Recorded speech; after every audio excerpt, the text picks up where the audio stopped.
আজকে আমি যে বিষয়টা নিয়ে আলোচনা করব এটা খুব ইম্পর্টেন্ট একটা বিষয়, কিন্তু দুঃখের ব্যাপার এটাই যে এই ব্যাপারটা নিয়ে খুব একটা এই প্ল্যাটফর্মে কথা হয় না। কেন হয় না সেটাও আমার জানা নেই, তাই ভাবলাম এটা নিয়ে আমি একটু কথা বলি। যে ধরুন কাউকে আপনি সিঁদুর পরিয়ে বিয়ে করলেন, তার সঙ্গে ধরুন 1 মাস 2 মাস থাকলেন এবং পরবর্তীকালে সম্পর্কটা খারাপ হলো, ছাড়াছাড়ি হয়ে গেল, আলাদা হয়ে গেলেন এবং বহুদিন ধরে আর সম্পর্ক নেই। বা এরকম হতে পারে যে শুধুমাত্র সিঁদুরদান করে বিয়ে করেছেন এবং সম্পর্কটা চলছে, কিন্তু মনে হচ্ছে যে এই সম্পর্ক থেকে বেরিয়ে যাও। এরকম হতে পারে আবার কাউকে বিয়ে করেছেন, এই সিঁদুরদান করে বিয়ে করেছিলেন, ছাড়াছাড়ি হয়েছে, নতুন করে আবার একজনকে বিয়ে করেছেন বা বিয়ে করার কথা ভাবছেন, মানে আরেকজনকে বিয়ে করবেন।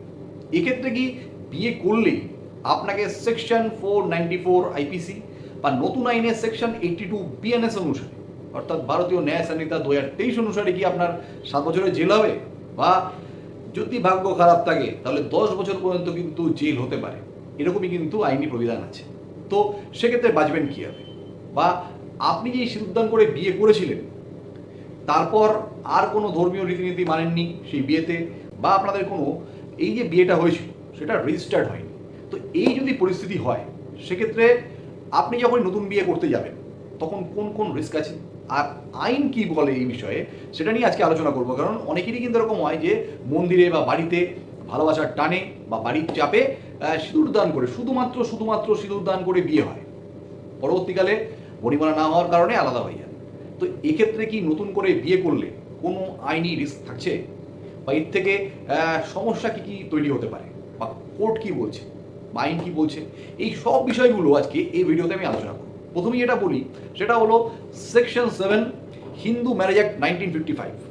এই আইন অনুসারে কিন্তু স্পষ্টভাবে বলা আছে যে কোনো যদি হিন্দু ছেলে মেয়ে বিয়ে করে, তাদের মানে এই পাত্র আর পাত্রীকে তাদের প্রথাগত যে রীতিনীতি আছে, ধর্মীয় যেই বিয়ের আচার অনুষ্ঠানের যে রীতিনীতি আছে সেটা কিন্তু মানতে হবে। বিশেষ করে সপ্তপদী যদি সেই প্রথাগত যে রীতিনীতি আছে তার মধ্যে যদি থেকে থাকে তাহলে সেটাও কিন্তু মানতে হবে। এরকম যদি হয় ধরুন শুধুমাত্র সিঁদুরদানটাই তাদের প্রথাগত রীতি, ধর্মীয় যেই রাইটস অ্যান্ড কাস্টমস আছে তার মধ্যে শুধু সিঁদুরদান আছে, সেরকম হলে সিঁদুরদানটাই যথেষ্ট। কিন্তু এরকম কি আছে সত্যি বলুন তো, যে আমাদের হিন্দুদের মধ্যে যে শুধুমাত্র সিঁদুরদান করেই বিয়ে সম্পন্ন হয়? সপ্তপদী আছে, মাল্যদান আছে, এছাড়াও যেই সপ্তপদী বলতে অনেকের কাছে ক্লিয়ার হচ্ছে না, বলে দিই 7 পাক ঘোরা, অগ্নিকে সাক্ষী করে যেই 7 পাক ঘুরে 7ম পাক শেষ হওয়ার পর বিয়েটা কমপ্লিট হয়, তারপরে সিঁদুরদান হয়। তো এই যে ব্যাপারটা, এই বিষয়গুলো ছাড়াও আরও অনেক ধর্মীয় রীতিনীতি থাকে বিভিন্ন সম্প্রদায়ের মধ্যে। তো সেই সম্প্রদায়ের মধ্যে যে রীতিনীতি বা প্রথাগত যেই আচার অনুষ্ঠানগুলো থাকে সেগুলো কিন্তু মেনটেন করতেই হবে। সেগুলোকে যদি মেনটেন করে সেগুলোকে যদি না মেনে যদি বিয়ে করেন, সেটা কিন্তু বিয়ে হিসেবে হিন্দু ম্যারেজ অ্যাক্টে বিয়ে হিসেবে কিন্তু গণ্য হবে না, সেটা কিন্তু অবৈধ। তো এক্ষেত্রে কিন্তু আইন সেরকমই বলছে।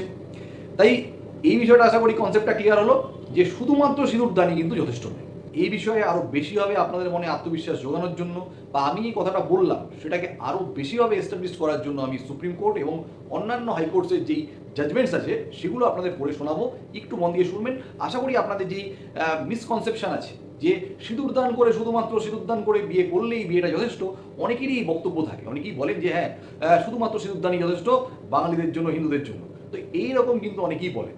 সেরকমই কি কোর্ট বলছে? তো সেটাই একটু স্পষ্ট করে আমরা জেনে নেব। প্রথম যেটা বলবো সেটা হলো ডলি রানী ভার্সেস মনীশ কুমার চাঁচল, 2024 সালের কেস। সুপ্রিম কোর্ট এই যে মামলাটা এখানে স্পষ্ট করে বলে দিয়েছিল যে প্রয়োজনীয় রীতি, তার মধ্যে বিশেষ করে বলেছিল যে সপ্তপদী মানে 7 পাক ঘুরে অগ্নিকে সাক্ষী রেখে এই আচার অনুষ্ঠানের মাধ্যমে বিয়ে হয়, সেটা না হলে হিন্দু বিবাহ বৈধ নয়। বিবাহ শুধু গান বাজনা, খাওয়া দাওয়া, ডিজে ফিজে বাজানো এগুলোর কিন্তু অনুষ্ঠান নয়। শুধুমাত্র বিয়ের ম্যারেজ সার্টিফিকেট বা ছবি দিয়ে কিন্তু বিয়ে বৈধ হয় না। তো এর জন্য প্রথাগত যে হিন্দুদের রীতিনীতি আছে সেটাকে কিন্তু মানতে হবে, সেরকম কথাই বলেছিল সুপ্রিম কোর্ট। এরপর যেটা বলবো সেটা হলো এলাহাবাদ হাইকোর্টের একটা মামলা, সেখানে স্মৃতি Singh versus state of UP. সেখানেও কিন্তু বলেছে যে সপ্তপদী ও অন্যান্য যে আচার অনুষ্ঠান আছে হিন্দুদের, সেই হিসেবে যদি বিয়ে না হয় সেটা কিন্তু অবৈধ। এই মামলায় দ্বিতীয় বিবাহের একটা অভিযোগ ছিল, সেটাকে কিন্তু কোর্ট খারিজ করে, কারণ প্রথম বিবাহে সপ্তপদী প্রমাণ করা যায়নি। মানে এই যে 7 পাক ঘোরা অগ্নিকে সাক্ষী রেখে হিন্দুদের যেই প্রথাগত রীতিনীতি সেটা প্রমাণ করা যায়নি। এরকমই একটা মামলা, সেটা হলো শান্তিদেব বর্মা ভার্সেস কাঞ্চন পারওয়া। এখানে কোর্ট বলেছিল যে হিন্দু বিবাহের জন্য আচার কিন্তু আবশ্যক, মানে রাইটস অ্যান্ড কাস্টমস মেনে কিন্তু বিয়ে করতে হবে। সেটা শুধুমাত্র সহবাস করাটাই কিন্তু এই ক্ষেত্রে যথেষ্ট নয় বিয়েটাকে প্রমাণ করার জন্য। মানে ওই 1 মাস একসঙ্গে ছিল, 7 দিন একসঙ্গে ছিল, 2 মাস একসঙ্গে ছিল, সেটাই কিন্তু যথেষ্ট নয়। এক্ষেত্রে হিন্দুদের যে রীতিনীতি আছে বিয়ের, সেগুলো মেনেই কিন্তু বিয়ে করতে হবে। শুধুমাত্র সিঁদুরদান করলাম আর একসঙ্গে সহবাস করলাম, সেটাই কিন্তু আইনি বৈধতা দেয় না বিয়ের ক্ষেত্রে। অনেকেরই এরকম ব্যাপার থাকে যে শুধুমাত্র সিঁদুরদান করে যদি কেউ বিয়ে করে আর তার যদি ছবি থাকে বা ভিডিও থাকে, সেটাই প্রমাণ করার জন্য যথেষ্ট। কোর্ট কিন্তু সেরকম বলছে না।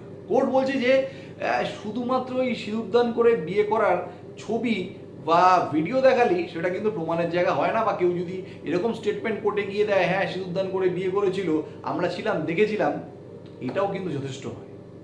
প্রথাগত যে হিন্দুদের রীতিনীতি আছে সেটাকে কিন্তু প্রমাণ করতে হবে যে বিয়ের সময় সেগুলো মানা হয়েছিল এবং তারপরে বিয়ে হয়েছিল। এটা যদি না হয়ে থাকে তাহলে কিন্তু হিন্দু ম্যারেজ অ্যাক্ট অনুসারে হিন্দুদের বিয়ে কিন্তু প্রমাণ করা যায় না। আমার এই বক্তব্যের অনুকূলে একটা জাজমেন্ট আছে, সেটা হলো Bhaurao Shankar Lokhande versus state of Maharashtra, 1965 সালের এই মামলাটা। সেখানে সুপ্রিম কোর্ট বলেছিল যে দ্বিতীয় বিবাহের যে অভিযোগ, সেটা প্রমাণ করার জন্য প্রথম বিবাহকে বৈধ হতে হবে, কারণ আচার অনুষ্ঠান ছাড়া বিবাহ কিন্তু অবৈধ। তাই এক্ষেত্রে এই যে জাজমেন্ট, এখান থেকে পরিষ্কার হয়ে গেলেন যে হিন্দু বিবাহের সময় যদি স্বামী বা স্ত্রীর মানে পাত্র পাত্রীর যদি কোনো একজনের প্রথাগত রীতিনীতি অনুসারে বিয়ে না হয়, আচার অনুষ্ঠান না হয়, তাহলে কিন্তু বিয়েটা বৈধ হবে না। শুধুমাত্র সিঁদুরদানই কিন্তু যথেষ্ট নয়, কারণ হিন্দুদের কিন্তু এরকম বিরলতম কোনো হয়তো উদাহরণ আছে যেখানে শুধুমাত্র সিঁদুরদান করেই বিয়েটা শেষ হয়ে যায়। কারণ আমার সেরকম জানা নেই যে শুধুমাত্র হিন্দুদের মধ্যে সিঁদুরদান করেই বিয়ে কমপ্লিট হয়, কারণ অনেক রীতি বা অনেক প্রথাগত রীতিনীতি থাকে, সেগুলোর মাধ্যমে বিয়ে সম্পন্ন হয়। তো সেগুলো না মেনে শুধু সিঁদুরদান করে বিয়ে করলে সেটা কিন্তু সেকশন 494 আইপিসি বা সেকশন 82 বিএনএস অনুসারে সেটা কিন্তু প্রমাণ করার জায়গা কিন্তু নেই আমার মনে হয়। তাই এই জাজমেন্টগুলো যেগুলো শোনালাম, এগুলো থেকে আশা করি আপনারা অনেকটাই মনে আত্মবিশ্বাস পেলেন, বা যাদের এই বিষয়ে কোনো মিসকনসেপশন আছে, জানেন না, তারা এই বিষয়ে অনেকটাই আশা করি আমি ক্লিয়ার করতে পারলাম। যদি এই বিষয়ে পরবর্তীকালে কোনো আপনাদের সংশয় থাকে কমেন্ট সেকশনে কমেন্ট করুন, আমি চেষ্টা করবো ইউটিউবে কমিউনিটি গাইডলাইন্স মেনে উত্তর দেওয়ার।